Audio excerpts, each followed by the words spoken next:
But why is the loss of a pet so painful? Well, because you're suffering a number of losses all at the same time. You're suffering the loss of unconditional love.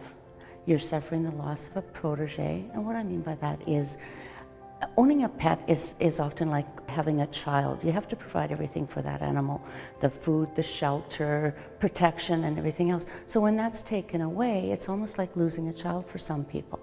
You're also losing a life witness.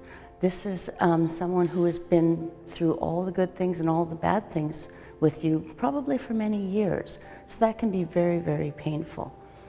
And I can really relate to this because I lost my beloved cat a few years ago. And when she died, she'd actually been with me for about half my life and had been through, university graduation, birthdays, you name it, right? So can you explain to us what are the stages of grief that someone goes through? Sure. There are 5 stages of grief typically. There's shock and denial, there's anger, there's bargaining, there's depression, and hopefully there's acceptance at the end. The shock and denial, when somebody first loses an animal, same as with a human. You don't believe it's really happened, and everything seems different to you. Like the place that you live, it feels different, it looks different. Anger often comes in when people are just angry that this has been taken away and they have nothing that they can do about it. They feel helpless. From there, they go to bargaining, and basically what they may be bargaining with God and saying, you know what, I'll go to church every day, just give me my pet back. I can't be without him. The depression starts to set in after they start realizing the loss and realize that, yes, this is real, this has happened, and I now have to go on without this animal. And it's very, very difficult for them. Not everybody does reach acceptance, which is unfortunate. And when we're talking about acceptance, we're not talking about getting over the death. We're talking about getting through it and being able to move on with life without that animal and hopefully be able to love another animal in the same way. And you said that people actually feel guilty as well when their pet passes on? Yes, often people will feel guilty. And why is that? Well, there can be a number of reasons for that. Sometimes it's because they had to have the animal euthanized and they feel guilty about that because maybe they did it too soon. Maybe there would have been another treatment that might have come out that would have saved the animal. Sometimes it's just, if the animal has died under accidental circumstances, if I'd come home sooner, if I'd left the gate open or closed, then maybe my animal would still be alive. So there's a lot of guilt that can be associated with it. And also we are really creatures of cause and effect. We want to be able to put a reason on why something has happened. And we will find just about anything in order to do that. Sometimes we end up blaming ourselves, even though we shouldn't. Right. But how can someone have closure on the loss of their pet? Well, there are a number of things that you can do.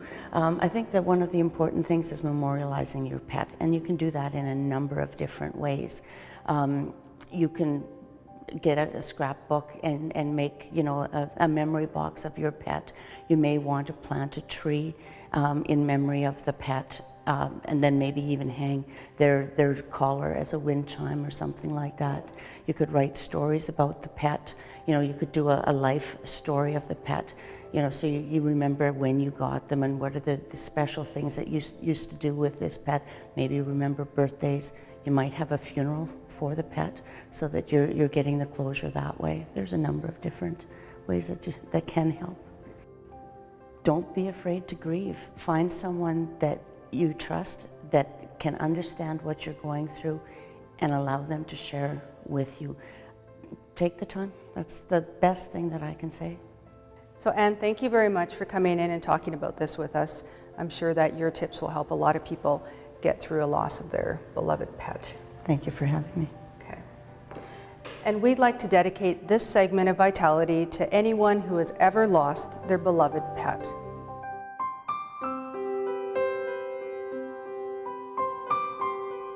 We found a poem called Rainbow Bridge. I'll warn you in advance, the first time I read this, I was very sad. Rainbow Bridge. Just this side of heaven is a place called Rainbow Bridge. When an animal dies that has been especially close to someone here, that pet goes to Rainbow Bridge. There are meadows and hills for all of our special friends so they can run and play together. There is plenty of food, water, and sunshine, and our friends are warm and comfortable. All the animals who had been ill and old are restored to health and vigor. Those who were hurt or maimed are made whole and strong again, just as we remember them in our dreams of days and times gone by. The animals are happy and content, except for one small thing. They each miss someone very special to them who had to be left behind. All the animals run and play together, but the day comes when one suddenly stops and looks into the distance. His bright eyes are intent. His eager body quivers. Suddenly he begins to run from the group, flying over the green grass, his legs carrying him faster and faster. You have been spotted, and when you and your special friend finally meet, you cling together in joyous reunion, never to be parted again.